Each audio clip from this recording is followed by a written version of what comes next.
Hi, I'm Rachel, and this is my 2025 BookTube Prize Octofinals TBR video.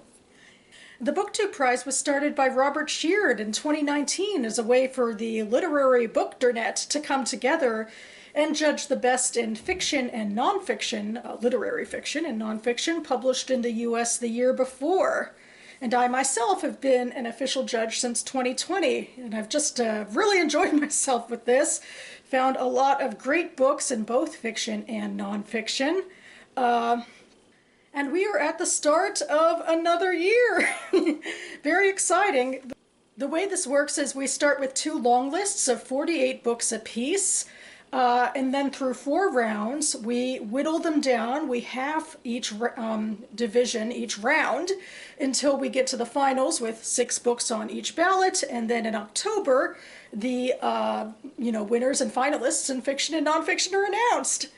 So here we go, starting with February and March, we're judging the Octofinals, and if I want to get this video out where I, talk about my preliminary feelings about my ballot, I got to do it now because I got to start reading. And when I do that, I have to zip my lips, as an official judge. But before I get to my ballot, I wanted to share some stats, as I tend to do. These are all the books that Robert emailed us in January as contenders for the 2 long lists in fiction and nonfiction. And we were each allowed to vote for 20 per division. And then ultimately, we aggregated the ones that would make it on to the Octofinals. And so I just, for fun, keep all my stats about how many of the 20 books I nominated made it onto the long list. And my numbers are pretty in standing with where they were last year. For fiction, 11 of my 20 books made it onto the long list, which is the same as last year. And in nonfiction, 15 of my 20 books made it onto the long list, which is 1 less than last year. I could say, like I did last year, that my nonfiction tastes are, more toward the mean, more basic, I guess, maybe, more in line with general thought. Or it could also be that there are technically fewer books on this contenders list of nonfiction than there are in fiction. I'll also go ahead and say I'm disappointed that The Safekeep by Yael Vanderwaden didn't make it onto the long list, but what I forgot was that it was never a contender. I just made my video a few days ago about the National Jewish Book Awards, where The Safekeep was, big among those winners. And for some reason, I guess I got it into my head that, it was a contender for the BookTube Prize, and alas, it was not, which is a shame and maybe a little surprising since it, made it so far on the Booker shortlist. Also, my synagogue's book club is amping up to read that book in April, so it would have been great to, kill 2 birds with 1 stone, as you would. But I guess I'll just have to add it to my TBR on my own. But anyway, on to my ballot. I was surprised to learn that I was chosen by the algorithm to judge in fiction for the Octofinals, which it has technically happened to me before that I've judged fiction for the Octofinals a couple years ago, but I always assume I'll be put in nonfiction because they tend to need more judges over there. Fiction's the more popular division. And I guess in my heart of hearts, I've, liked the idea of reading nonfiction for the Octofinals and the quarterfinals, and then I take the semifinals off, and then I'd read fiction for the finals. Now it seems like it's most likely I'll be reading nonfiction for the quarterfinals and the finals. And it's a shame in its way because I enjoy reading the, final ballot for fiction. But that being said, I actually just read the winner of last year's fiction ballot, and I didn't like it that much, which really surprised me and kind of made me sad to be out of touch with the BookTube Prize. And rationally speaking, I guess you'd assume that, the ballot you're reading for the Octofinals will be worse because, we're going to whittle off the least popular books, but maybe that won't be the case for me. Maybe I'll actually like these books. And I actually did nominate 2 of them to be on this list, and I'm excited to give them a go. So without further ado, first I will show you the covers.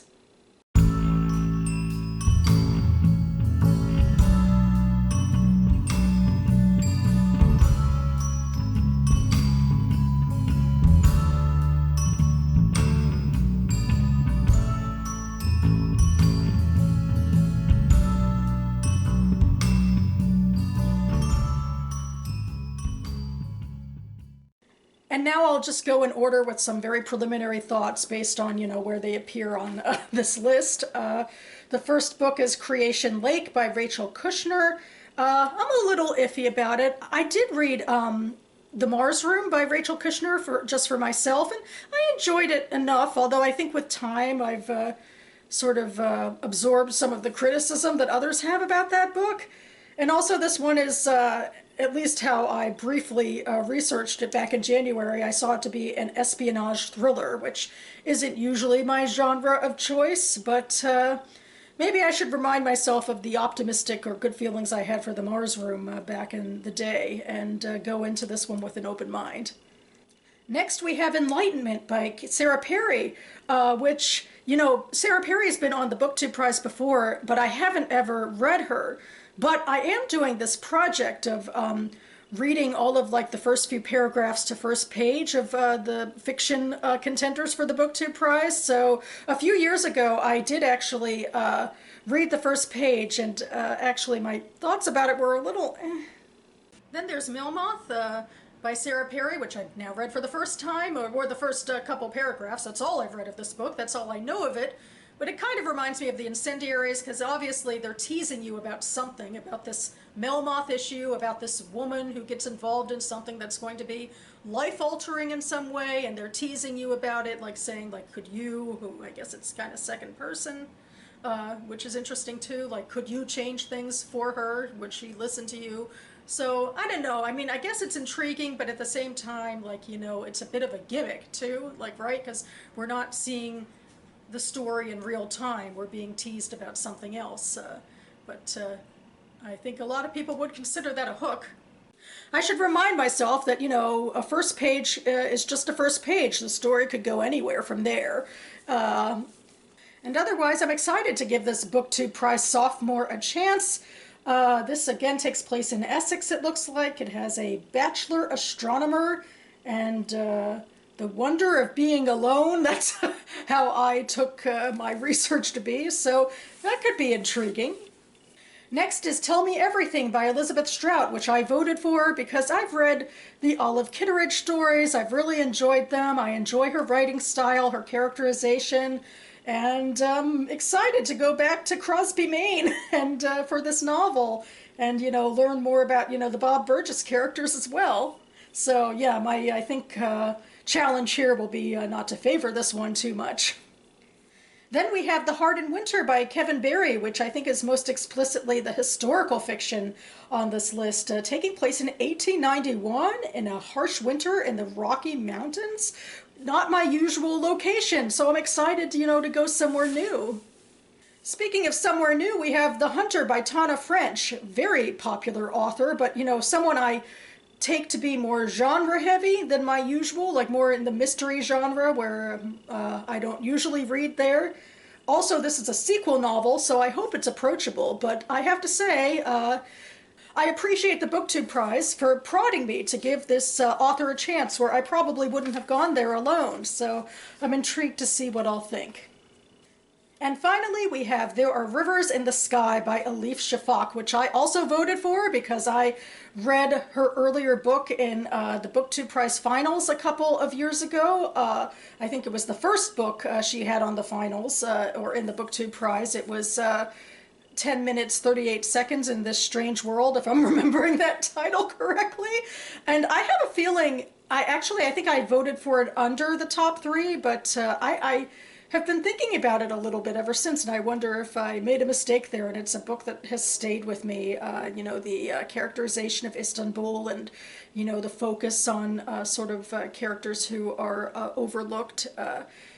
Shafak's second book also made it onto the BookTube Prize list a couple years later, and I haven't read it yet, but I do own it.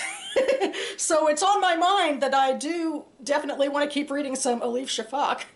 And anyway, my research into this particular third book is that it is about 2 global characters in different times, and it's a Gilgamesh retelling, so that seems relatively unique and creative, and I certainly want to see where she's going to go with this. I hope I like it. And that about covers it for me now.